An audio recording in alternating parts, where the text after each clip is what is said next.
ಆಮಂತ್ರಣ ಕೊಟ್ಟಿದ್ದ ಪ್ರಕಾರ ತಾವು ಬಂದಿದ್ದೀರಿ. ನಮ್ಮ ಪಂಡಿತ ಪೂಜ್ಯ ರವಿಯಾಚಾರ್ಯ ಮತ್ತೇಳಿಯವರು ತಮ್ಮ ಪ್ರವಚನ ಶುರು ಮಾಡ್ತಾರೆ. ಎಲ್ಲರೂ ದಯವಿಟ್ಟು ಶಾಂತಿಯಿಂದ ಕೇಳಿ. ಪರಮಗುರುಭ್ಯೋ ನಮಃ. ಶ್ರೀಮದಾನಂದತೀರ್ಥ ಭಗವತ್ಪಾದಾಚಾರ್ಯ ಗುರುಭ್ಯೋ ನಮಃ. ಶ್ರೀ ವೇದವ್ಯಾಸಾಯ ನಮಃ. ಹರಿ ಓಂ. ವಜ್ರಕಲ್ಪಂ ತ್ರಿನಯನಂ ಸರ್ವಶತ್ರುನಿಶೋಧನಂ ದ್ವಾತ್ರಿಂಶದಾಯುಧೋಪೇತಂ ಧ್ಯಾಯೇತ್ವಂ ಮನ್ಯುರೂಪಿಣಂ ಯಸ್ಯ ಕಟಾಕ್ಷಮಾತ್ರೇಣ ಬ್ರಹ್ಮರುದ್ರೇಂದ್ರಪೂರ್ವಕಾಃ ಸುರಾಸ್ವೀಯಪದಾನ್ಯಾಪುಃ ಸಾ ಲಕ್ಷ್ಮೀರ್ಮೇ ಪ್ರಸೀದತು. ಯೋ ವಿಪ್ರಲಂಬ ವಿಪರೀತಮತಿಪ್ರಭೂತಾನ್ ವಾದಾನ್ ನಿರಸ್ಯ ಕೃತವಾನ್ ಭುವಿ ತತ್ವವಾದಂ ಸರ್ವೇಶ್ವರೋ ಹರಿರಿತಿ ಪ್ರತಿಪಾದಯಂತಂ ಆನಂದತೀರ್ಥಮುನಿವರ್ಯಮಹಂ ನಮಾಮಿ.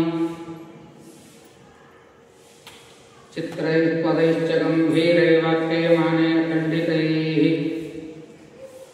ಗುರುಭಾವಂ ವ್ಯಂಜಯಂತೆ ಭಾತಿ ಶ್ರೀ ಜಯತೀರ್ಥವಾಕ್. ದುರ್ವಾದುಧ್ವಾಂತರವಯೇ ವೈಷ್ಣವೇಂದೇವರೇಂದವೇ ಶ್ರೀ ರಾಘವೇಂದ್ರ ಗುರವೇ ನಮೋ ಅತ್ಯಂತ ದಯಾಲವೇ.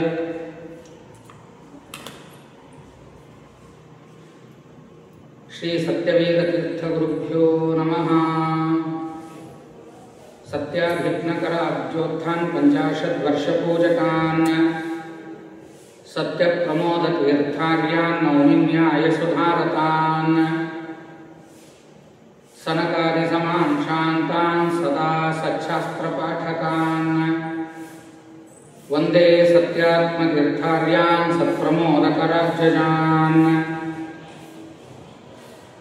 ಅಜ್ಞಾನತಿಮಿರಚ್ಛೇದಂ ಬುದ್ಧಿಸಂಪತ್ಪ್ರದಾಯಕಂ ವಿಜ್ಞಾನವಿಮಲಂ ಶಾಂತಂ ವಿಜಯಾಖ್ಯಗುರುಂ ಭಜೆ.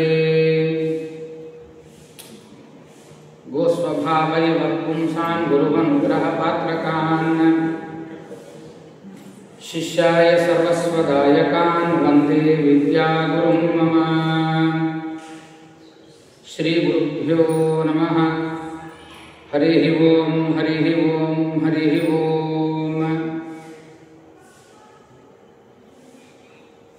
ಪ್ರಾತಸ್ಮರಣೀಯರಾದಂತಹ ಉತ್ತರಾದಿ ಮಠಾಧೀಶರಾದಂತಹ ಶ್ರೀ 1008 ಶ್ರೀ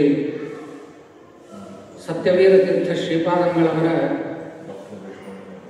ಆರಾಧನಾ ನಿಮಿತ್ತಕವಾಗಿ ಹಾಗೂ ಅಪರೋಕ್ಷ ಜ್ಞಾನಿಗಳಲ್ಲಿ ಒಬ್ಬರಾದಂತಹ ಶ್ರೀ ವಿಜಯದಾಸರ ಆರಾಧನಾ ಅವರ ನಿಮಿತ್ತಕವಾಗಿ ಅನೇಕ ಕಾರ್ಯಕ್ರಮಗಳನ್ನು ಹಾಗೂ ವೈಕುಂಠ ರಾಮದೇವರ ಕೂಡ್ಲಿ ಆರ್ಯ ಅಕ್ಷೋಭ್ಯ ಕೂಡ್ಲಿ ಮಠಾಧೀಶರಾದಂತಹ ಶ್ರೀ 1008 ಶ್ರೀ ರಘು ವಿಜಯತೀರ್ಥ ಶ್ರೀಪಾದಂಗಳವರ ಸನ್ನಿಧಾನದಲ್ಲಿ ಸುಮಾರು 17 ವರ್ಷಗಳಿಂದ ಸತ್ಯವೇದ ವಿಜಯ ಪರಿಕ್ರಮ ಅಂತನ್ನುವ ಸಂಸ್ಥೆಯ ವತಿಯಿಂದ ನಮ್ಮ ಡಾಕ್ಟರ್ MP ದೇಶಪಾಂಡೆ ಅವರು ಮಾಡ್ತಾ ಬಂದಿದ್ದಾರೆ. ನಾಳಿನ ದಿವಸ ಪೂರ್ವಾರಾಧನಾ ಕಾರ್ಯಕ್ರಮ.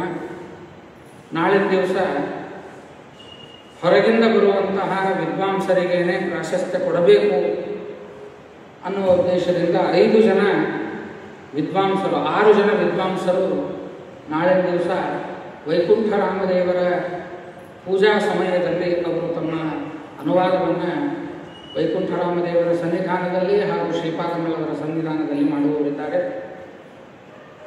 ತತ್ಪೂರ್ವದಲ್ಲಿ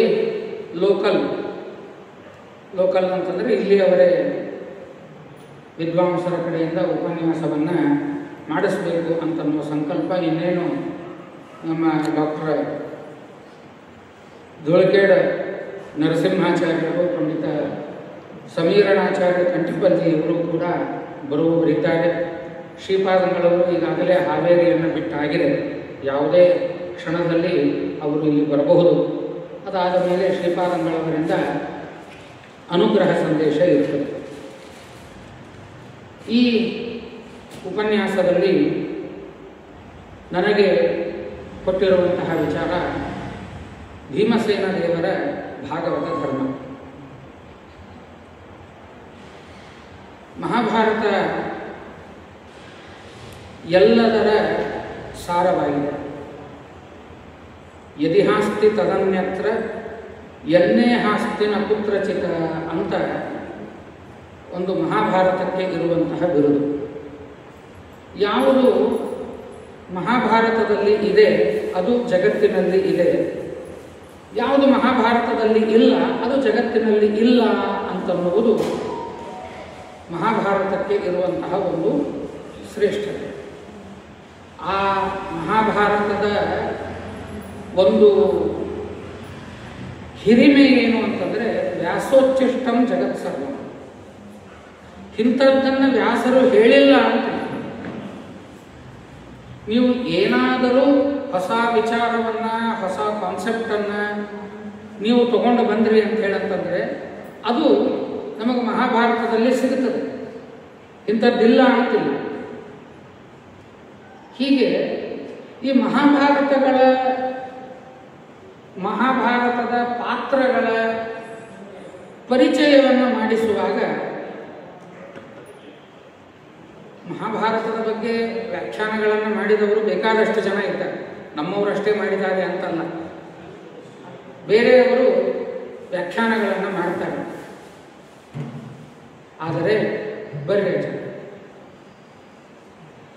ಆದರೆ ತಮಗೆ ಬೇಕಾದ ಹಾಗೆ ಆ ಮಹಾಭಾರತವನ್ನು ಅಳವಡಿಸ್ಕೊಳ್ತಾರೆ. ಇತ್ತೀಚೆಗೆ ಕೆಲವೊಂದು ಬರ್ತವೆ, ಆ್ಯಸ್ ಇಟ್ ಈಸ್ ಅಂತ ಹೇಳಿ ಅನ್ನುವ ಗ್ರಂಥಗಳು ಬರ್ತವೆ.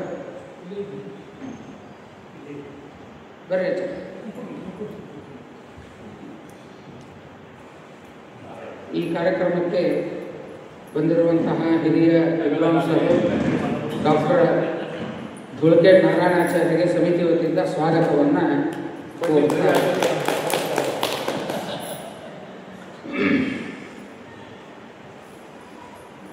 ಮಹಾಭಾರತ ಅನೇಕ ಜನರ ಕೈಯಲ್ಲಿ ಸಿಕ್ಕು ಅದರ ನಿಜವಾದ ಅರ್ಥ ತಿಳಿಲಾರಬೇಕಾಗಿದೆ.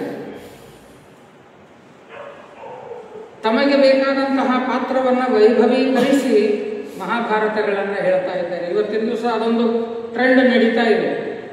ವಿಲನ್ಗಳನ್ನು ಹೀರೋ ಮಾಡೋದು, ಖಳನಾಯಕರನ್ನು ನಾಯಕರನ್ನಾಗಿ ಪ್ರತಿಬಿಂಬಿಸೋದು, ರಾವಣನ ದೇವಸ್ಥಾನಗಳನ್ನು ಕಟ್ಟೋದು, ದುರ್ಯೋಧನ ಅಗದಿ ಒಳ್ಳೆಯವ ಅಂತ ಪ್ರತಿಬಿಂಬಿಸೋದು, ಕರ್ಣನನ್ನು ಕೂಡ ವೈಭವೀಕರಿಸಿ ಹೇಳುವಂಥದ್ದು, ಇಂಥದ್ದು ಬೇಕಾದಷ್ಟು ಮಹಾಭಾರತಗಳಲ್ಲಿ ನಾವು ನೋಡ್ತೇವೆ.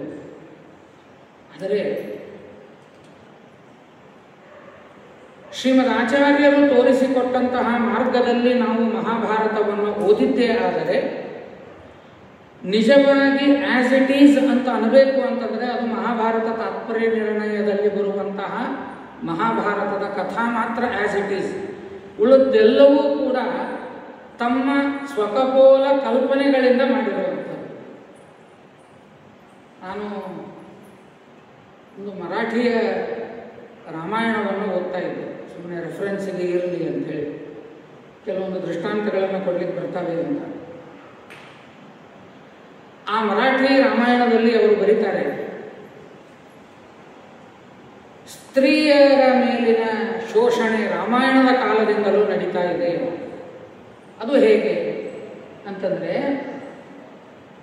ಕೈಕೇಯಿ ರಾಮನನ್ನ ವನವಾಸಕ್ಕೆ ಕಳಿಸಬೇಕು ಅಂತ ಅಂದ್ಕೊಂಡಿದ್ಲು. ಆದರೆ ರಾಮ ಹಾಗೂ ಅವರಪ್ಪ ದಶರಥ ತಮ್ಮ ಪೌರುಷವನ್ನು ತೋರಿಸ್ತಾ ಸೀತೆಯನ್ನ ಬಲವಂತವಾಗಿ ರಾಮನ ಜೊತೆಗೆ ಕಾಡಿಗೆ ಕಳಿಸಿಕೊಟ್ರು. ಅವಳಿಗೆ ಇಚ್ಛೆ ಇದ್ದಿದ್ದಿಲ್ಲ. ಇದು ಯಾರು ಹೇಳಿದ್ದವರಿಗೆ? ಅವರು ಅಂದರೆ ಇದು ದಾಖಲಾಗ್ತಾ ಇದೆ. ಸ್ತ್ರೀ ಶೋಷಣೆ ಅಂತನ್ನುವುದು ಮೊದಲಿಂದ ನಡೆದದ್ದು. ಶ್ರೀಮದ್ ಆಚಾರ್ಯ ಹೇಳ್ತಾರೆ, ಕೈಯಾಗ ಕಡ್ಡಿ ಕೊಟ್ಟು ಹೇಳಿದ ರಾಮ, ದಶರಥ ಹೇಳಿದ ಹೋಗೋದು ಬೇಡ ಅಂತ, ರಾಮ ಹೇಳಿದ ನೀನು ಬರುವಂತಹ ಜಾಗ ಅಲ್ಲ ಅಂತ. ಆದರೂ ಸೀತಾ ಹೇಳ್ತಾಳೆ, ರಾಮ ಎಲ್ಲಿರ್ತಾನೆ ಅದು ನನಗೆ ಅಯೋಧ್ಯ, ನೀ ಕಾಡಿನಲ್ಲಿ ಹೋಗು, ನಾನು ನಿನ್ನ ಜೊತೆಗೆ ಬರ್ತೇನೆ ಅಂತಂದು ಹಠ ಮಾಡಿ ಸೀತಾ ರಾಮನ ಜೊತೆಗೆ ಹೋದಳು. ಇದು ಯಾಕೆ ಬರೀತಾರೆ ಹಾಗೆ? ನಮ್ಮ ಆಚಾರ್ಯ ಹತ್ರ ಕೇಳಿದವ, ನಾನೇನು ವಿದ್ಯಾರ್ಥಿ, ಇವ್ರಿಗೆ ಇಂತಹ ಎವಿಡೆನ್ಸ್ ಎಲ್ಲಿಂದ ಸಿಗುತ್ತದೆ, ಅಥವಾ ಇಂತಹ ವಿಚಾರಗಳಾದರೂ ಇವ್ರಿಗೆ ಹೆಂಗೆ ಬರ್ತದೆ? ಇಲ್ಲ, ಆಧುನಿಕ ವಿಮರ್ಶಕರು ಯಾವಾಗಲೂ ಹಿಂಗೆ, ಎಡಪಂಥೀಯರು ಅದನ್ನು ತಮ್ಮ ತಲೆಯೊಳಗಿದ್ದದ್ದನ್ನು ಗ್ರಂಥದೊಳಗೆ ತುರುಕೋ ಪ್ರಯತ್ನ ಮಾಡ್ತಾರೆ. ತಮ್ಮ ಮನೆಯೊಳಗೆ ತನ್ನ ಹೆಂಡತಿಗೆ ಹೇಳ್ತಾರೆ, ಒಂದು ಕಪ್ ಚಹಾ ಮಾಡ್ಕೊಂಡು ಬಾ ಅಂತ. ಅಕ್ಕಿ ಹೇಳ್ತಾಳ, ನಾನು ಗಳಸಾಕಿ ನೀನು ಗಳಸಾಮ, ನಿಂದ್ಯಾಕೆ ಮಾತು ಕೇಳಬೇಕು, ಬೇಕಂತಂದ್ರೆ ನೀನೇ ಒಂದು ಕಪ್ ಚಹಾ ಮಾಡ್ಕೊಂಬ, ಆವಾಗ ನನಗೂ ಒಂದು ಅರ್ಧ ಕಪ್ ಕೊಡು ಅಂತ ಹೇಳ್ತೇವೆ. ಇದು ದಿವಸ ತಮ್ಮ ಮನೆಯೊಳಗೆ ನಡೀತದೆ. ಅದನ್ನು ರಾಮಾಯಣಕ್ಕೆ ಅಪ್ಲೈ ಮಾಡ್ತಾರೆ. ನನ್ನ ಹೆಂಡತಿ ನನಗೆ ಹಿಂಗೆ ಅಂದಾಳ ಅಂತಂದ್ರೆ ರಾಮನ ಹೆಂಡತಿ ರಾಮನಿಗೆ ಯಾಕೆ ಹಂಗೆ ಅಂದಿರಬಾರದು ಅಲ್ಲಿ ಅಪ್ಲೈ ಮಾಡಿಕೊಂಡು, ಹಾಗಾದರೆ ರಾಮಾಯಣ ನಮಗೇನು ಕೊಟ್ಟಾರೋ ಅದು ತಪ್ಪದ, ಹಿಂಗೆ ಬರಿಬೇಕು ರಾಮಾಯಣ ಅಂತಂದು ಬರೀತಾರೆ ಅಂತ ನಮ್ಮ ಗುರುಗಳು ಇವತ್ತಿನ ಆಧುನಿಕ ವಿಮರ್ಶಕರ ವಿಮರ್ಶೆಯನ್ನು ಈ ರೀತಿಯಾಗಿ ನಾವು ಅರ್ಥ ಮಾಡ್ಕೊಳ್ಬೇಕು. ಶ್ರೀಮದ್ ಆಚಾರ್ಯರು ಅವತಾರ ಮಾಡಿ ಈ ನಿರ್ಣಯ ಗ್ರಂಥಗಳನ್ನು ಕೊಟ್ಟಿದ್ದಿಲ್ಲ ಅಂತ ಹೇಳಂತಂದ್ರೆ, ಬಹುಶಃ ಎಷ್ಟೋ ಪಾತ್ರಗಳಿಗೆ ಏನು ನಮ್ಮ ಪೂರ್ವಜರು, ಪ್ರಾಚೀನರು, ವಿಮರ್ಶಕರು, ಎಡಪಂಥೀಯರು ಏನು ಅನ್ಯಾಯ ಮಾಡಿದ್ದಾರೆ ಅದೇ ಸತ್ಯ ಅಂತ ನಾವು ಅನ್ಕೊಂಡ್ಬಿಟ್ಟಿದ್ವಿ. ನೀವು ಗಮನಿಸಬೇಕಾದ್ರೆ ಯಾವುದೇ ಒಂದು ಮಹಾಭಾರತದ, ಉತ್ತರ ಭಾರತದ ಮಹಾಭಾರತದ ಪ್ರವಚನಗಳಲ್ಲಿ ಅಥವಾ ಈ ಸಿನಿಮಾ ಹಾಗೂ ಸೀರಿಯಲ್ ಮಾಧ್ಯಮಗಳಲ್ಲಿ ಬಂದಂತಹ ಮಹಾಭಾರತಗಳಲ್ಲಿ ಭೀಮಸೇನ ದೇವರ ಪಾತ್ರದ ಚಿತ್ರಣ ಹೇಗಿದೆ? ಭೀಮಸೇನ ದೇವರು ಅಂತಂದ್ರೆ ಹೊಟ್ಟೆ ಬಾಕ, ಧಡೋತಿ, ಅವನಿಗದು ಬಿಟ್ಟರೆ ಬೇರೆ ಏನೂ ಕೆಲಸನೇ ಇರಲಿಲ್ಲ. ಇದೇ ಪರ್ಸೆಪ್ಷನ್ ಅನ್ನ ಎಲ್ಲರ ತಲೆ ಒಳಗೆ ಕ್ರಿಯೇಟ್ ಮಾಡ್ತಾರೆ. ಅದೇ ಕರ್ಣನ ಬಗ್ಗೆ ಬಂತು ಅಂತ ಹೇಳಂತಂದ್ರೆ, ಕರ್ಣ ಒಬ್ಬ ಮಹಾ ದಾನಿ, ಎಡಗೈಯಿಂದ ಬಲಗೈ ಬರೋ ತನಕನೂ ತಡ್ಕೋತಿದ್ದಿಲ್ಲ. ಈ ರೀತಿಯಾದಂತಹ ಪರ್ಸೆಪ್ಷನ್ಗಳನ್ನು ಕ್ರಿಯೇಟ್ ಮಾಡ್ತಾರೆ. ನಾವು ನಮ್ಮ ಹಿರಿಯರು ಮಾಡಿದ ಗ್ರಂಥಗಳ ಅಧ್ಯಯನದ ಕೊರತೆಯಿಂದಾಗಿ ಅವ್ರು ನಮ್ಮ ತಲೆಯಾಗಿ ಏನು ಹಾಕಿದ್ರು ಅದನ್ನು ಖರೆ ಅಂತ ತಿಳ್ಕೊಳ್ಳಿ ಚಾಲು ಮಾಡ್ತಾರೆ. ಹೌದಲ್ಲ, Karna was A great hero, Bhimasena ಇವನು ಬರೇ ಹೊಟ್ಟೆ ಬಾಕ, ಬರೇ ಹುಂಬ, ಈ ಅರ್ಥದಲ್ಲಿ ಭೀಮಸೇನ ದೇವರ ಬಗ್ಗೆ ಹೇಳ್ತಾರೆ. ಶ್ರೀಮದ್ ಆಚಾರ್ಯರು ಒಬ್ಬರೇ ಭೀಮಸೇನ ದೇವರ ನೈಜ ಚಿತ್ರಣವನ್ನು ಕೊಟ್ಟವರು. ಭೀಮಸೇನನ ಸಮೋ ನಾಸ್ತಿ ಸೇನಯೋರುಭಯೋರಪಿ ಪಾಂಡಿತ್ಯೇ ಚ ಪಟುತ್ವೇ ಚ ಶೂರತ್ವೇ ಚ ಬಲೇಪಿ ಚ. ಯಾವುದರೊಳಗೂ ಭೀಮಸೇನ ದೇವರು ಕಮ್ಮಿ ಇರಲಿಲ್ಲ. ಅಷ್ಟೇ ಅಲ್ಲ, ಇಡೀ ಮಹಾಭಾರತದಲ್ಲಿ ನೂರಾರು ಸಾವಿರಾರು ಪಾತ್ರಗಳು ಬಂದರೆ ಭಾಗವತ ಧರ್ಮವನ್ನು ಪರಿಪಾಲನೆ ಮಾಡಿದ ಏಕೈಕ ಭಗವಂತ, ಏಕೈಕ ಪಾತ್ರ ಅದು ಭೀಮಸೇನ ದೇವರು. ಭೀಮಸೇನ ದೇವರನ್ನು ಬಿಟ್ಟು ಉಳಿದವರು ಎಲ್ಲರೂ ತಮ್ಮ ತಮ್ಮ ಅನುಕೂಲಕ್ಕೆ ತಕ್ಕಂತೆ ಧರ್ಮಗಳನ್ನು ಆಚರಣೆ ಮಾಡಿದವರು. ಕೃಷ್ಣನಿಂದನೇ ನಾವು ಬದುಕಿದ್ದೀವಿ ಅಂತನ್ನುವವರು ಕೃಷ್ಣನನ್ನ ಡಿಗ್ರೇಡ್ ಮಾಡಿ ನೋಡಿದಂಥವರು. ಕೃಷ್ಣನೇ ನನ್ನ ಹೆದ್ದೈವ ಅಂತ ಹೇಳಂತಂದವರು ಕೃಷ್ಣನ ಕಡೆಯಿಂದ ತಮ್ಮ ಕಾರು ವರ್ಷಿಸಿದವರು, ಕಾರು ಹೊಡಿಸಿ ಡ್ರೈವರ್ ಅನ್ನಾಗಿ ಮಾಡಿದಂಥವರು.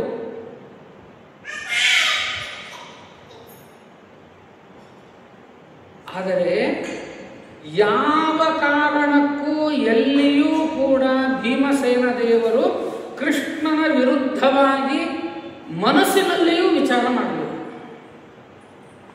ಇಂತಹ ಪಾತ್ರ ಕೇವಲ ಭೀಮಸೇನ ದೇವರಲ್ಲಿ ಮಾತ್ರ ನಮಗೆ ನೋಡಲಿಕ್ಕೆ ಸಿಗ್ತದೆ.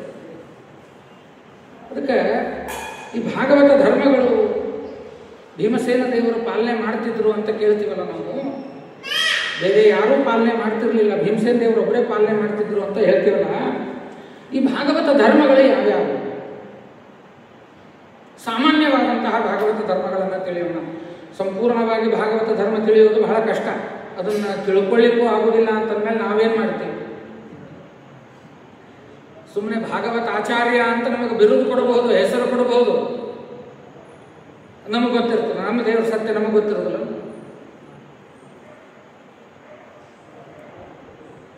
ಅದಕ್ಕೆ ಸಾಮಾನ್ಯವಾದಂತಹ ಭಾಗವತ ಧರ್ಮಗಳು ರಾಜ್ಞ ಪ್ರಥಮತೋ ಧರ್ಮೋ ಭಗವದ್ಧರ್ಮ ಪಾಲನಂ ತದರ್ಥಂ ಕಂಟಕೋದ್ಧಾರೋ ಧರ್ಮ ಭಾಗವತ ಅಪಿ.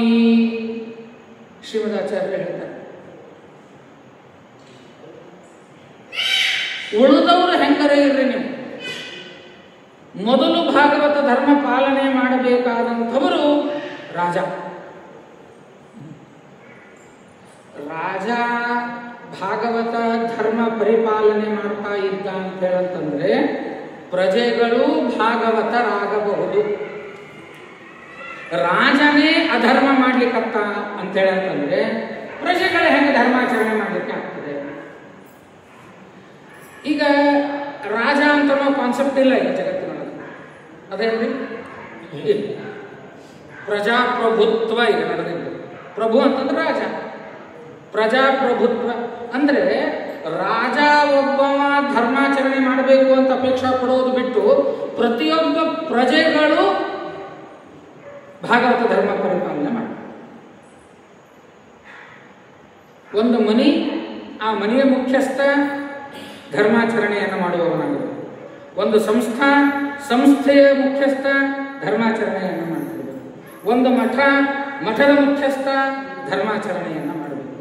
ಅವನು ತಪ್ಪಿದ ಅಂತ ಅನ್ಕೊಳ್ಳಿ, ಸಂಸ್ಥೆಯ ಯಜಮಾನ, ಮನೆಯ ಯಜಮಾನ, ಮಠದ ಯಜಮಾನ ಅವನೇ ಧರ್ಮಾಚರಣೆ ಒಳಗೆ ತಪ್ಪಿದ ಅಂತಂದ್ರೆ ಅವನ ಅನುಯಾಯಿಗಳು ಕೂಡ ಆಟೋಮೆಟಿಕ್ಲಿ ಧರ್ಮಾಚರಣೆಯನ್ನು ಬಿಟ್ಬಿಡ್ತಾರೆ.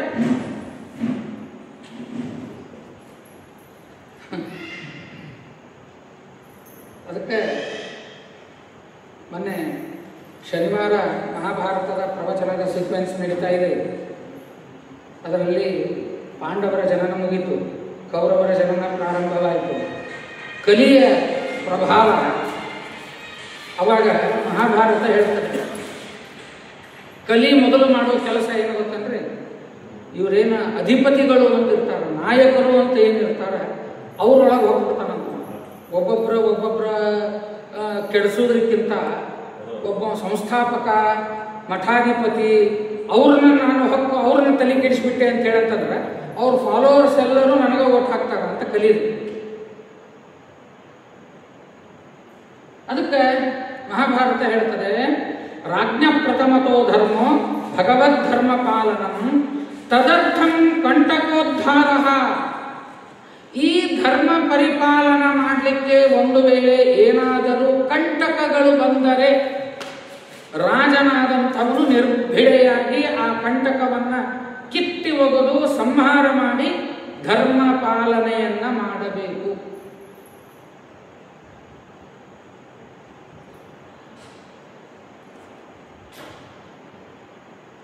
ಹೇಳ್ರಿ.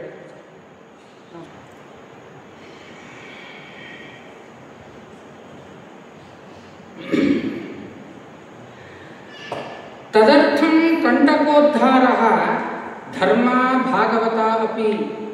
ಅದಕ್ಕೆ ಮಧ್ಯದಲ್ಲಿ ಬಂದಂತಹ ವಿಘ್ನವನ್ನು ಪರಿಹಾರ ಮಾಡುವುದೂ ಕೂಡ ಭಾಗವತ ಧರ್ಮವೇ. ಬೇಕಾದಂತಹ ಸಮಸ್ಯೆ ಇರಲಿ, ಬೇಕಾದಂತಹ ಪ್ರಬಲ ವ್ಯಕ್ತಿ ಇರಲಿ, ಅದನ್ನು ನೀವು ಉದ್ಧಾರ ಮಾಡಲಿ, ಅದನ್ನು ತೆಗಿಲೇಬೇಕು, ಆ ಮುಳ್ಳನ್ನು ತೆಗೆದು ಒಗಿಲೇಬೇಕು.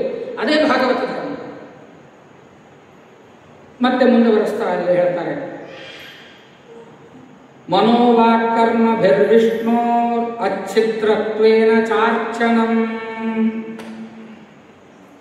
ವಿಷ್ಣುನ ಮನೋ ವಾಕ್ ಕರ್ಮಭಿಹಿ, ಮನಸ್ಸಿನಿಂದ, ಮಾತಿನಿಂದ, ಕರ್ಮದಿಂದ, ತ್ರಿಕರಣಗಳಿಂದ, ಕಾಯ ವಾಚ ಮನಸ ವಿಷ್ಣುನ್ನೇ ಆರಾಧನೆ ಮಾಡುವಂಥದ್ದು ಆಗಿರುತ್ತೆ. ಸ್ವಲ್ಪ ಕಷ್ಟ. ನಾವು ಬರೀ ಮಾತಾಡ್ತೀವಿ, ಮನಸ್ಸಿನಾಗ ಬೇರೆನೇ ಇರ್ತದೆ. ಏನೋ ಮಾಡ್ತಿರ್ತೀವಿ, ಆದ್ರೆ ಮನಸ್ಸಿನಾಗ ಬೇರೆ ಇರ್ತದೆ. ಸಜ್ಜನರ ಲಕ್ಷಣವನ್ನು ಹೇಳುವಾಗ ಅದೇ ಹೇಳ್ತಾರೆ, ಮನಸ್ಸೇಕಂ ವಚಸ್ಸೇಕಂ ಕರ್ಮಣ್ಯೇಕಂ ಸದಾತ್ಮನ. ಮನಸ್ಸು, ಮಾತು, ಕೃತಿ ಇವು ಮೂರು ಒಂದೇ ಇತ್ತು ಅಂತೇಳಂತಂದ್ರೆ ಅವನು ಸದಾತ್ಮನ, ಒಳ್ಳೆಯವನು ಅಂತ. ಮನಸ್ಸೇಕಂ ವಚಸ್ಸೇಕಂ ಕರ್ಮಣ್ಯೇಕಂ ದುರಾತ್ಮನ. ಎರಡಕ್ಕೂ ಇದೇ ಅರ್ಥ. ಸದಾತ್ಮನ ಅಂತಂದ್ರೆ ಮೂರು ಒಂದೇ ಆಗಿರಬೇಕು. ದುರಾತ್ಮ ಅಂತಂದ್ರೆ ಅದು ಒಂದು ಅದೊಂದು ಅದೊಂದು, ಅದಕ್ಕೆ ಸಂಬಂಧನೇ ಇಲ್ಲ. ನಮಗೆ ಇವತ್ತು ಇಂಥವ್ರನ್ನೇನು ಬಹಳ ನೋಡ್ಲಿಕ್ಕೆ ಸಿಗ್ಲಿಕ್ಕತ್ತದ. ಎಲ್ಲ ಒಂದೇ ಆಗಿರೋರ್ಗಿಂತ ಒಂದೊಂದು ನಮೂನಿ ಇರೋರೇ ನಮಗೆ ಸಿಗೋರು. ಏನು ಮಾಡೋದು, ನಮ್ಮ ಹಣೆ ಬಾರಂಗ. ಒಳಗೊಂದು ಹೊರಗೊಂದು ಮಾಡೋರಿಗೆ ಇವತ್ತು ಮಣಿ. ಒಳಗೊಂದಿದ್ದು ಹೊರಗೊಂದು ಮಾಡ್ಲಿಕ್ಕೆ ಹತ್ರು ಅಂತ ಹೇಳಂತಂದ್ರೆ ಅವರಿಗೆ ಭಯಂಕರ ಮರ್ಯಾದೆ. ಒಳಗ ಹೊರಗ ಒಂದೇ ಇರ್ಲಿಕ್ಕೆ ಹತ್ವಿ ಅಂತ ಹೇಳಂತಂದ್ರೆ ಮಂದಿ ಕಿಮ್ಮತ್ ಕೊಡೋದೇ ಇಲ್ಲ. ಮನೋವಾಕ್ಕರ್ಮಭಿರ್ವಿಷ್ಣುರಚ್ಛಿದ್ರತ್ವೇನ ಚಾರ್ಚನಂ ಪೂರ್ಣಶೇಷಮೋ ವಿಷ್ಣು ಸ್ವತಂತ್ರಶ್ಚೈಕ ಏವತೋ. ಆ ವಿಷ್ಣು, ಯಾವ ವಿಷ್ಣುವನ್ನು ನಾವು ಕಾಯ ವಾಚ ಮನಸ ಆರಾಧನಾ ಮಾಡ್ತೀವೋ ಆ ವಿಷ್ಣು ಪೂರ್ಣನಾಗಿ ಇದ್ದಾನೆ.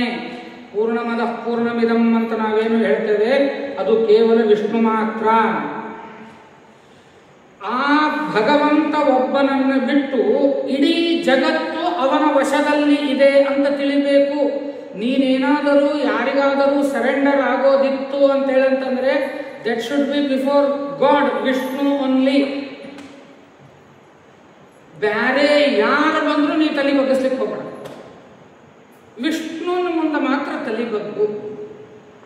ಅಂದ್ರೆ ಪರಮಾತ್ಮ ಸರ್ವೋತ್ತಮ ಅಂತನ್ನುವ ಅಭಿಪ್ರಾಯದಲ್ಲಿ. ಉಳಿದ ಪರಿವಾರತೆಯ ಅವರನ್ನೆಲ್ಲ ಪೂಜೆ ಮಾಡೋದು ಮಾಡೋಣ. ಅದಕ್ಕೆ ಅಲ್ಲಿ ಹೇಳ್ತಾರೆ, ದೇವತಾ ಕ್ರಮ ವಿಜ್ಞಾನ ಪೂಜಾನ್ಯನ್ಯಸ್ಯ ವೈಹರೇ.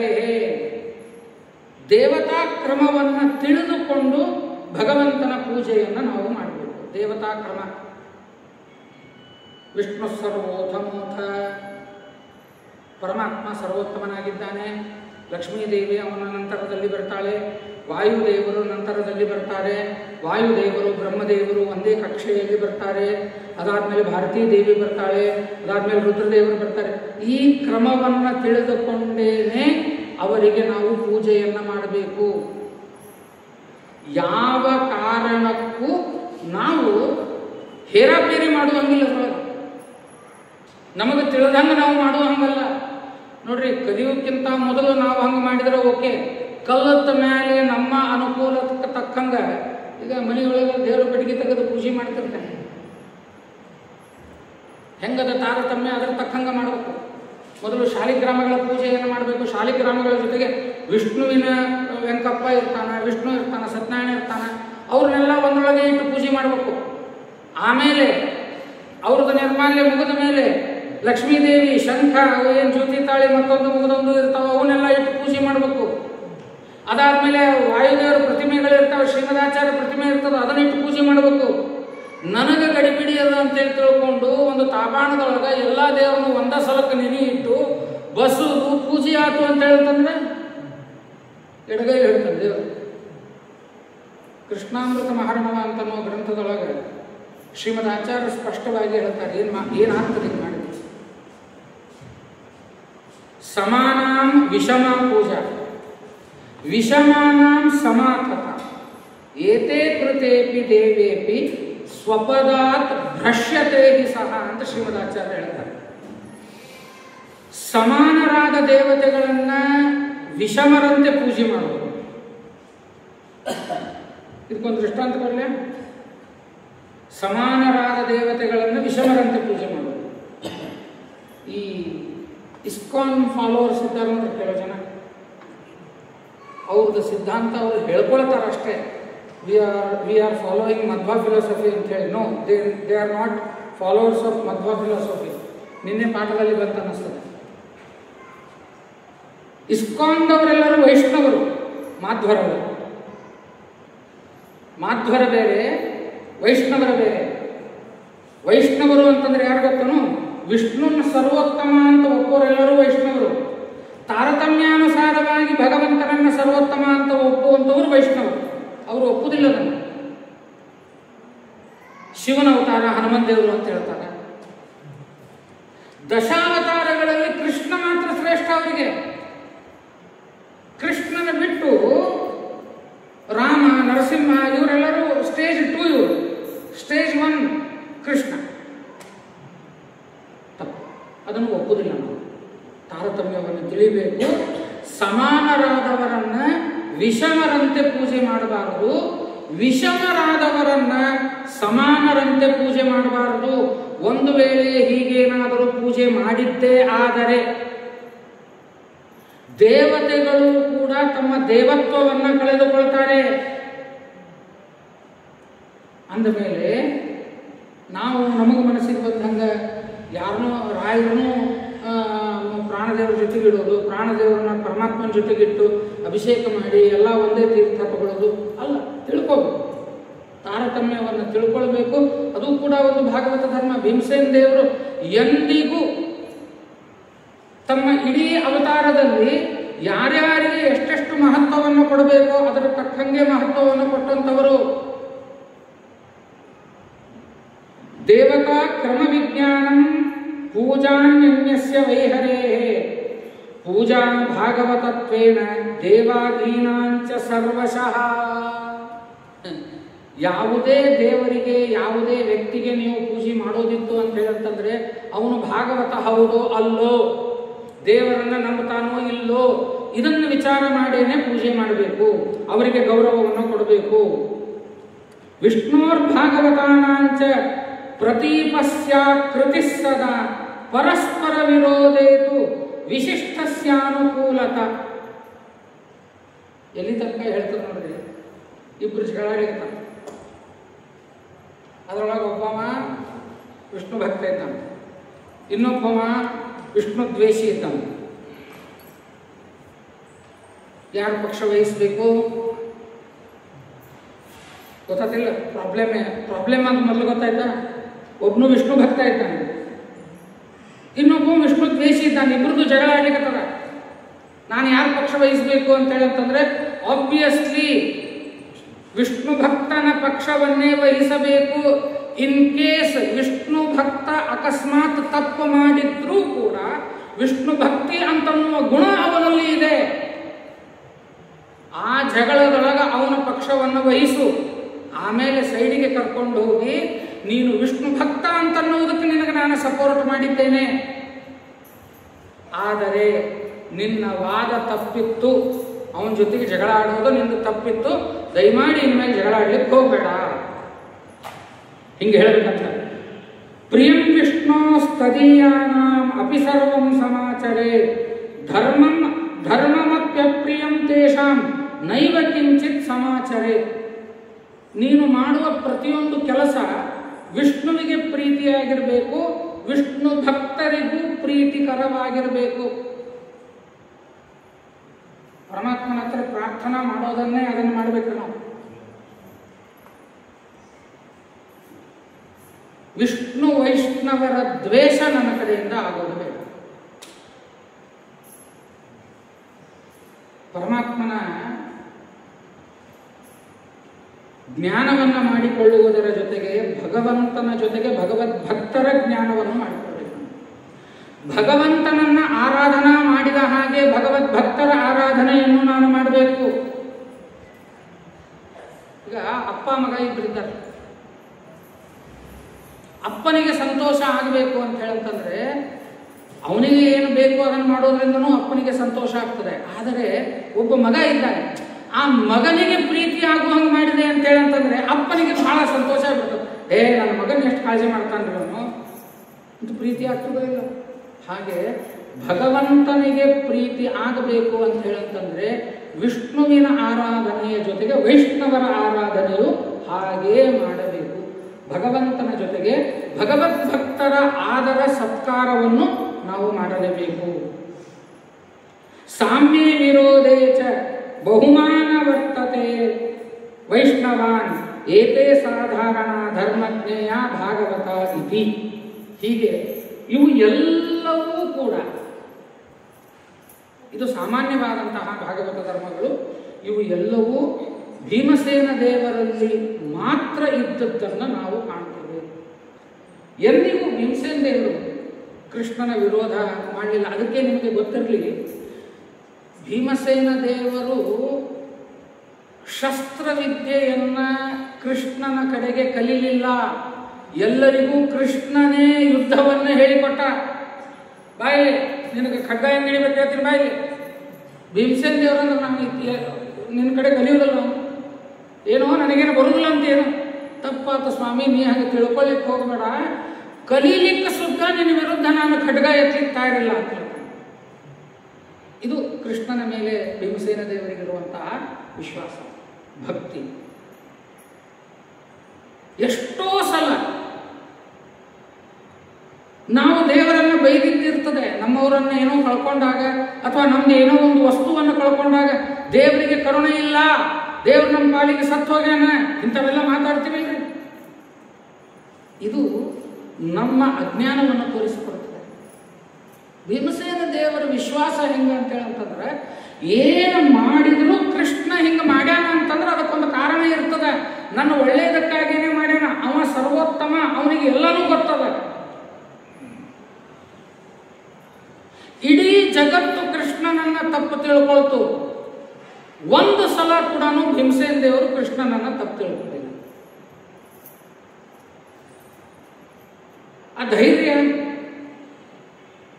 ದುರ್ಯೋಧನ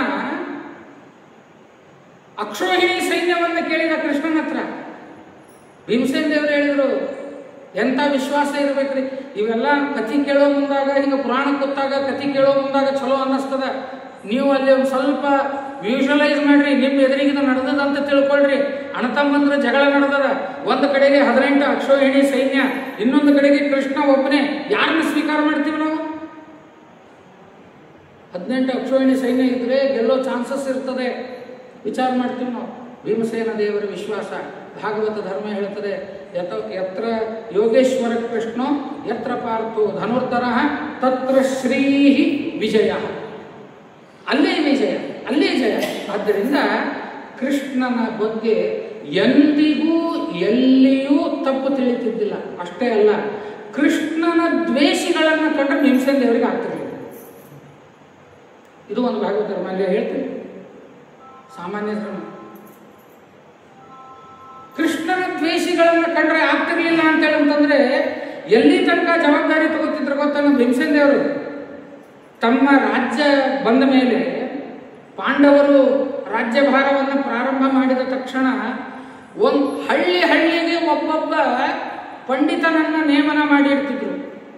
ಆ ವಯಸ್ಸಿಗೆ ಹುಡುಗರು ಬಂದರು, 8ನೇ ವಯಸ್ಸಿಗೆ ಹುಡುಗರು ಬಂದರು ಅಂತೇಳಂತಂದ್ರೆ ಅವ್ರ ಮನೆಯೊಳಗೆ ಅನುಕೂಲ ಅದನೋ ಅನಾನುಕೂಲ ಅದನೋ ಏನೂ ನೋಡುವಂಗಿಲ್ಲ. ಅವನು ಕರ್ಕೊಂಡು ಬರಬೇಕು, ಅವನಿಗೆ ಮುಂಚೂಣಿ ಮಾಡಬೇಕು, ಅವನಿಗೆ ಗುರುಕುಲಕ್ಕೆ ಬಿಡಬೇಕು. ಭೀಮಸೇನ ದೇವರನ್ನ ಕಟ್ಟಪ್ಪಣೆ ಹೊಡಿಸಿದ್ರು. ಕೃಷ್ಣನನ್ನ ದ್ವೇಷ ಬರೇ ಮುಂಜುವಿದಷ್ಟೇ ಅಂತ ಅನ್ಕೊಳಕ್ ಹೋಗ್ಬೇಡ್ರಿ. ಸಕಾಲಕ್ಕೆ ಲಗ್ನ ಆಗಬೇಕು, ಸಕಾಲಕ್ಕೆ ಮುಂಜುವಿ ಆಗಬೇಕು. ಯಾರಾದರೂ ಮರಣ ಹೊಂದಿದ್ರು ಅಂತ ಹೇಳಂತಂದ್ರೆ ಅವರಿಗೆ ಶಾಸ್ತ್ರೋಕ್ತವಾದಂತಹ ಕರ್ಮಗಳಾಗಬೇಕು. ಅದನ್ನು ನೋಡ್ಕೋತಿದ್ರು ಭೀಮಸೇನ ದೇವರು. ಇವತ್ತಿನ ದಿವಸದ ಒಂದು ದೊಡ್ಡ ಪ್ರಾಬ್ಲಮ್ ರೀ. ಇರೋರೇ ಒಂದು ವ್ಯಂಕಾರನಾಶಿ 3-4 ಜನ ಇದ್ದಾರೆ. ಅವ್ರು ಏನು ಮಾಡ್ತಾರೆ ಅದನ್ನೇ ಕರೆ. ಇವತ್ತಿನ ದಿವಸ ನಮಗೆ ಶ್ರಾದ್ದ ಅಂತೇಳಂದ್ರೆ ವರ್ಷಕ್ಕೊಮ್ಮೆ 2 ಸಲ ಮಾಡ್ತೇವೆ ನಾವು. ಅಪರ ಅಂತೇಳಂತಂದ್ರೆ ನಮ್ಗೆ ಗೊತ್ತೇ ಇರೋದಿಲ್ಲ. ಅವ್ರು ಹಿಂಗೆ ಇರ್ಬೇಕು ಅಂತ ತಿಳ್ಕೊಂಡ್ಬಿಡ್ತೇವೆ ನಾವು.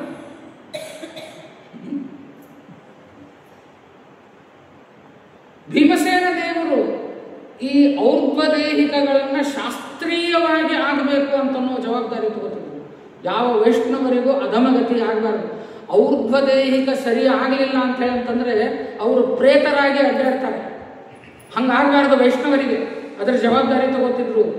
ಮೀನ್ ವೈಲ್ ವಿಷ್ಣು ದ್ವೇಷಿಗಳು ಯಾರಾದರೂ ಇದ್ರು ಅಂತ ಹೇಳಂತಂದ್ರೆ ಅವ್ರ ಹೆಣ ತಗೊಂಡು ಹೋಗಿ ಊರು ಹೊರಗಿರುವಂತಹ ಜಗಲಿ ಬಾಗಿಲಕ್ಕೆ ಕಟ್ಟಿ ಬರ್ತಿದ್ರು.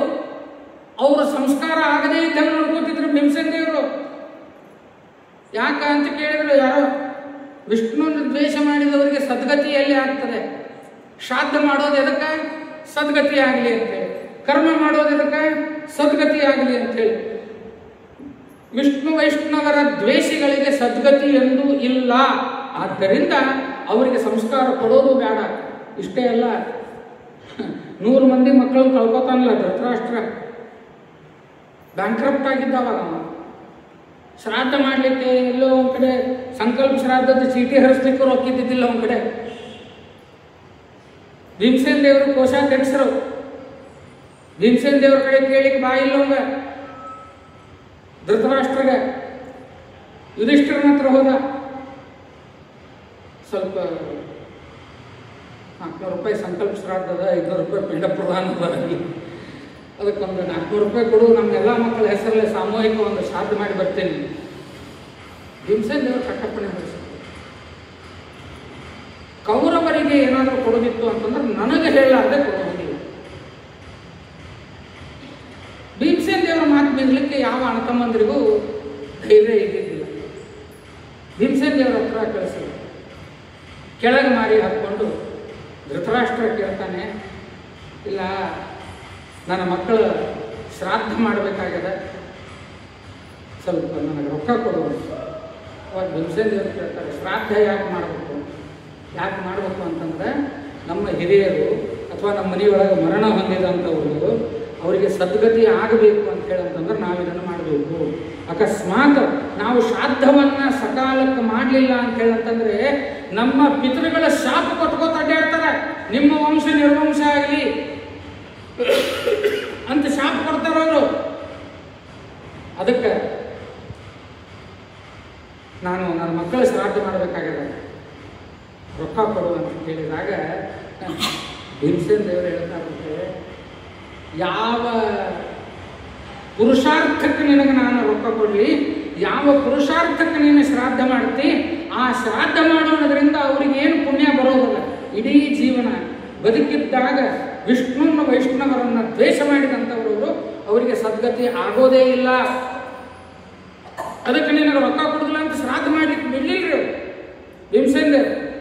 ಭೀಮಾಪವರ್ಜಿತಂ ಪಿಂಡಂ ಆದತ್ತೆ ಗ್ರಹಪಾಲವತ ಅಂತ ಹೇಳ್ತಾರೆ. ನಾಯಿ ಬಿದ್ದಾಗ ಬೀಳ್ತಿದ್ದಿ, ಬಿದ್ದಿರಲಿ ಮನೆಯೊಳಗೆ, ನಾವು ಹಾಕಿದ್ದ ತಿನ್ಕೊಂಡು ಬೀಳ್ಬೇಕಷ್ಟೇ. ಗ್ರಹಪಾಲವತ, ಗ್ರಹಪಾಲ ಅಂದ್ರೆ ನಾಯಿ, ಮನೆ ಕಾಯೋದು ಗ್ರಹಪಾಲ. ಹೀಗೆ ಭೀಮಸೇನ ದೇವರು ತಮ್ಮ ಇಡೀ ಜೀವನದಲ್ಲಿ ಎಂದಿಗೂ ಕೃಷ್ಣನ ವಿರೋಧವಾಗಲಿ, ಭಗವದ್ಭಕ್ತರ ವಿರೋಧವಾಗಲಿ ಅಥವಾ ಅಧರ್ಮಿಗಳ ಸಹಕಾರವಾಗಲಿ ಅವರು ಮಾಡದೇ ಇರುವುದರಿಂದ ಇಡೀ ಮಹಾಭಾರತದಲ್ಲಿ ಏಕೈಕ ಭಾಗವತ ಧರ್ಮ ಪರಿಪಾಲನೆ ಮಾಡಿದಂಥವರು ನಮ್ಮ ಭೀಮಸೇನ ದೇವರು. ಅಂತಹ ಭೀಮಸೇನ ದೇವರ ಪಾತ್ರದ ವಿಮರ್ಶೆಯನ್ನು ಮಾಡುವಾಗ ಅದರ ರಿಪ್ಲಿಕಾ ಅನ್ನುವ ಹಾಗೆ ನಮಗೆ ನೆನಪಾಗುವುದು ಪ್ರಾತಸ್ಮರಣೀಯರಾದಂತಹ ಮೊನ್ನೆ ಆರಾಧನೆಯಾದಂತಹ ಶ್ರೀ 1008 ಶ್ರೀ ಸತ್ಯಪ್ರಮೋದ ತೀರ್ಥ ಶ್ರೀಪಾದಂಗಳವರು. ಸತ್ಯಪ್ರಮೋದ ತೀರ್ಥ ಶ್ರೀಪಾದಂಗಳವರು ಕೂಡ ಹೀಗೆ ಅತ್ಯಂತ ನಿಷ್ಠುರ. ಈಗ ನಮ್ಮ ಸ್ವಾಮಿಗಳು ಏನಿದ್ದಾರಲ್ರಿ, ಎಲ್ಲರನ್ನೂ ಜೋಡಿ ತೊಗೊಂಡು ಹೋಗ್ಬೇಕು ಅಂತ ಅನ್ನೋದು ಭಾಳ ಇವರು. ನೀನು ಬಾ, ನಾನು ಬಾ, ಹಿಂಗೆ ಭಾಳ ಇವರು. ಅವರಿದ್ದರು ನೋಡ್ರಿ, ಮಠದ್ವೇಷ ಮಾಡೋರು ಯಾರಿದ್ರು ಅವ್ರನ್ನ ತಿರುಗಿ ನೋಡ್ತಿದ್ರು. ನಮ್ಮ ಮಠ, ನಮ್ಮ ಸಂಪ್ರದಾಯ ಅದ್ರ ತಕ್ಕಂಗೆ ಮಾಡಬೇಕು. ಸತ್ಯಧ್ಯಾನರ ಕಥೆ ಒಳಗೆ ಕೇಳ್ತಿದ್ವಿ ನಾವು, ಒಬ್ರು ಏನಾದರೂ ದ್ವೈತ ಮತದ ಮೇಲೆ ಆಕ್ಷೇಪವನ್ನು ಮಾಡಿದರು ಅಂತ ಹೇಳಂತಂದ್ರೆ ಅವ್ರಿಗೆ ಮೈಲಿಗೆ ಬಂದಂಗೆ ಆಚರಣೆ ಮಾಡ್ತಿದ್ರು. ಅದನ್ನ ವಾದವನ್ನ ಮಾಡಿ ಗೆದ್ದ ಮೇಲೇನೆ ಮುಂದಿನ ಅವರು ಕೆಲಸವನ್ನ ಮಾಡ್ತಿದ್ರು. ಭೀಮಸೇನ ದೇವರ ಒಂದು ಮಾತು ನಾನು ಹೇಳಿ ನನ್ನ ಉಪನ್ಯಾಸವನ್ನು ಮುಗಿಸ್ತೇನೆ. ಇನ್ನು ಜೋಲ್ಕೆ ನಾರಾಯಣಾಚಾರ್ಯರಾಗಬೇಕು, ಅವರು ಮುಗಿಯೋದ್ರೊಳಗೆ ಅವರು ಕಂಠಪಲ್ಲಿ ಆಚಾರ್ಯ ಒಬ್ಬರು ಬರ್ತಾರೆ, ಅವ್ರದ್ದು ಮುಗಿಸ್ಬೇಕಾಗಿದೆ. ಭೀಮಸೇನ ದೇವರ ಒಂದು ಮಾತೇನು ಅಂತ ಹೇಳಂತಂದರೆ, ಪರೈಹಿ ಪರಿಭವೆ ಪ್ರಾಪ್ತೆ ವಯಂ ಪಂಚೋತ್ತರಶತಾಃ ಪರಸ್ಪರ ವಿರೋಧೇತು ವಯಂ ಪಂಚ ತೇ ಶತಾಃ ಅಂತ ಭೀಮಸೇನ ದೇವರ ಸಿದ್ಧಾಂತ. ಏನು ಗೊತ್ತಂದ್ರಿ, ಹೊರಗಿನವರು ನಮ್ಮ ಮೇಲೆ ಆಕ್ರಮಣ ಮಾಡಿದರು ಅಂತ ಹೇಳಂತಂದ್ರೆ ನಾವು ಎಷ್ಟು ಜನ? 105 ಜನ. ಹೊರಗಿನವರು ನಮ್ಮ ಮೇಲೆ ಆಕ್ರಮಣ ಮಾಡಿದರು ಅಂತಂದ್ರೆ ನಾವು 105 ಜನ ನಿಂತು ಹೊರಗಿನವರ ವಿರುದ್ಧ ಹೋರಾಡೋಣಂತೆ. ಪರಸ್ಪರ ವಿರೋಧೇತು, ನಮ್ಮೊಳಗೆ ಜಗಳ ಬಂತು ಅಂತಂದ್ರೆ ವಯಂ ಪಂಚ, ನಾವು 5, ತೇ ಶತಾಃ, ಅವರು 100 ಜನ ಅಂತ ಭೀಮಸೇನ ದೇವರು ಹೇಳ್ತಿದ್ರು. ಇದು ಸತ್ಯಪ್ರಮೋದರ ಜೀವನ ಚರಿತ್ರೆಯಲ್ಲಿ ನಾವು ಸ್ಫುಟವಾಗಿ ನೋಡಲಿಕ್ಕೆ ಸಿಗ್ತದೆ. ಈಗೆಲ್ಲ ನಡೆದಾವಲ್ಲ ಬೇಕಾದಷ್ಟು ಟೀಕಾರಾಯರು, ರಘುವರೆಯರು, ಇವೆಲ್ಲ ಗದ್ದಲಗಳು ನಡೆದಿಲ್ಲ. ಮಠಗಳಲ್ಲಿ ಗದ್ದಲ ನಡೆದಾವು. ಇಂತಹ ಗದ್ದಲ ಸತ್ಯಪ್ರಮೋದರಿದ್ದಾಗಲೂ ಇತ್ತೆ. ಅಂತಹದ್ರೊಳಗೆ ಒಬ್ಬ ಅದ್ವೈತಿಗಳು ವಿಜಯೇಂದ್ರ ಸ್ವಾಮಿಗಳು ಬರೆದಂತಹ ಸರ್ವ ಸಿದ್ಧಾಂತ ಸಾರಾಸಾರ ವಿವೇಚನೆ ಅಂತನ್ನುವ ಒಂದು ಗ್ರಂಥ. ಆ ಗ್ರಂಥದೊಳಗೆ ಅದಕ್ಕೆ ಖಂಡನ ರೂಪವಾಗಿ ಬರುತ್ತೆ. ಸತ್ಯಪ್ರಮೋದ ತೀರ್ಥ ಶ್ರೀಪಾದಂಗಳವರ ಕಿವಿಗೆ ಬಿತ್ತು, ಪುಸ್ತಕ ಬಂದು ಮುಟ್ತವ್ರು. ಅವರಂದ್ರು ಬರೆಸ